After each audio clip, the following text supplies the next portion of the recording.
Armin's footsteps echoed softly on the empty street as he made his way home after his night shift. The rain had slowed to a drizzle, but the smell of wet asphalt lingered in the air. His clothes clung to his tired body, and his mind was already on the little lunchbox he had packed for his daughter, Zoya, who would soon be waking up for school. Life was not easy for him, but he carried his struggles quietly. Since the day he lost his wife, every responsibility had fallen on his shoulders.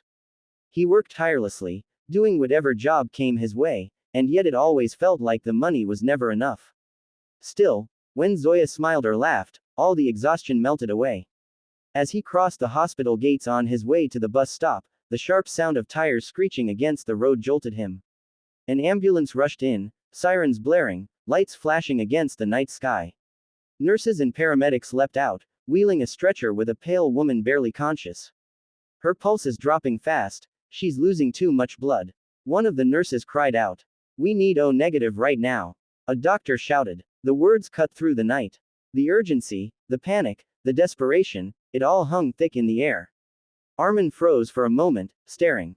His heart raced as he realized he carried the same blood type. His first instinct was hesitation. He was exhausted, weak, and needed to get home to Zoya.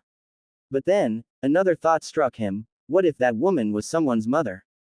What if Zoya ever found herself in such a situation, and no one stepped forward? Before he could think twice, his voice rang out. I'm O negative. I'll donate. Every head turned toward him. Relief flooded the faces of the nurses. Without wasting a second, they hurried him inside. The hospital smelled of antiseptic and fear. Armin lay on the donor's bed as the nurse prepared the equipment.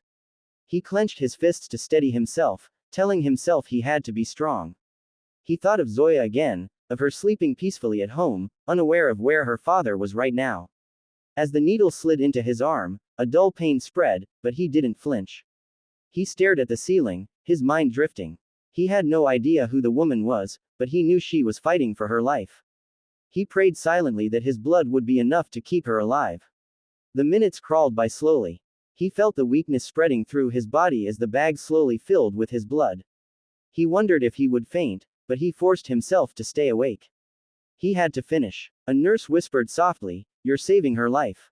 Thank you. Armin nodded, too tired to reply.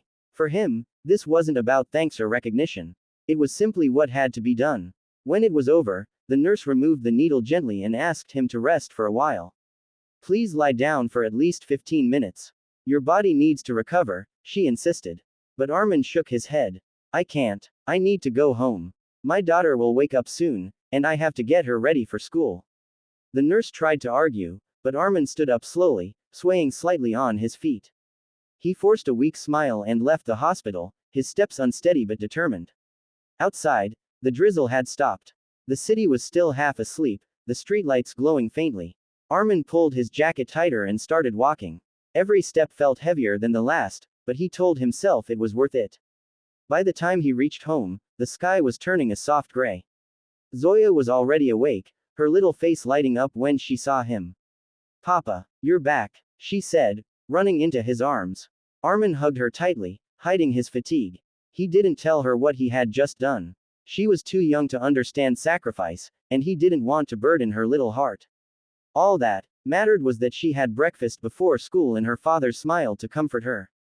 That morning, after walking her to school, Armin's legs still felt weak, but he forced himself to check in at the hospital. He wanted to know if the stranger had survived. He approached the reception desk quietly, asking, The woman who was brought in last night, is she okay? The nurse recognized him instantly and smiled warmly. She made it through the night. Your blood saved her. Relief washed over Armin. A simple smile spread across his tired face. He turned to leave, satisfied. He didn't need more than that. Knowing she was alive was enough. But before he could step out, a voice called behind him. Mr. Armin. He turned to see a woman in a sharp black suit, her expression calm but her eyes curious. Yes, he replied, slightly confused. She gave a polite smile. You're the man who donated blood last night, correct? Armin nodded. Yes, but I didn't do much. Anyone would have helped. The woman shook her head. Not anyone. Many people turned away. But you stepped forward. Her words left him unsure of what to say. He shifted awkwardly, ready to leave. But then she continued, The woman you saved last night, she asked me to find you. She wants to see you personally. Armin frowned, surprised. Why? I'm just an ordinary man. I didn't do anything special. The assistant's lips curved slightly. Because she isn't just any patient. She owns this hospital. The words hit Armin like a wave. His eyes widened, his breath caught in his throat. He hadn't expected this. He had given blood to save a stranger, but the stranger turned out to be a woman of immense power and wealth. Armin stood there, frozen, unsure of what this revelation meant. All he had done was follow his heart, but perhaps destiny had just shifted the course of his life. Armin followed the assistant through the long corridors of the hospital. His footsteps echoed nervously as his mind raced with questions. He still couldn't believe the stranger he helped was not only alive but also the owner of this massive hospital. The air smelled faintly of antiseptic, and every step made his heart beat faster. He felt out of place in his worn-out clothes, afraid that someone would look at him differently. Finally, they reached a private suite on the top floor. The assistant opened the door and gestured for him to enter. Armin hesitated for a moment before stepping inside. The room was bright, filled with flowers, soft music, and the quiet hum of medical machines. On the bed lay the woman whose life he had unknowingly saved. Her face was pale but elegant, her features refined and strong. When her eyes opened and landed on him, they softened with gratitude. She smiled faintly, her voice weak but clear. You're the man who gave me blood. Armin shifted uncomfortably, lowering his gaze. Yes, but please, don't thank me. I just did what anyone would do. The woman shook her head slowly. No, not anyone. Many people walk away. You didn't. You gave me a chance to live when time was slipping away. You don't even know me, yet you helped. Armin didn't know how to respond. He wasn't used to being noticed or praised. His life had always been quiet, ordinary, filled with endless work and sacrifice. He thought of himself as invisible, just another man trying to survive. The woman extended her hand weakly. My name is Dr. Aisha Rahman. This hospital, these walls, everything here, I built it with my life's work. And last night, all of it almost ended.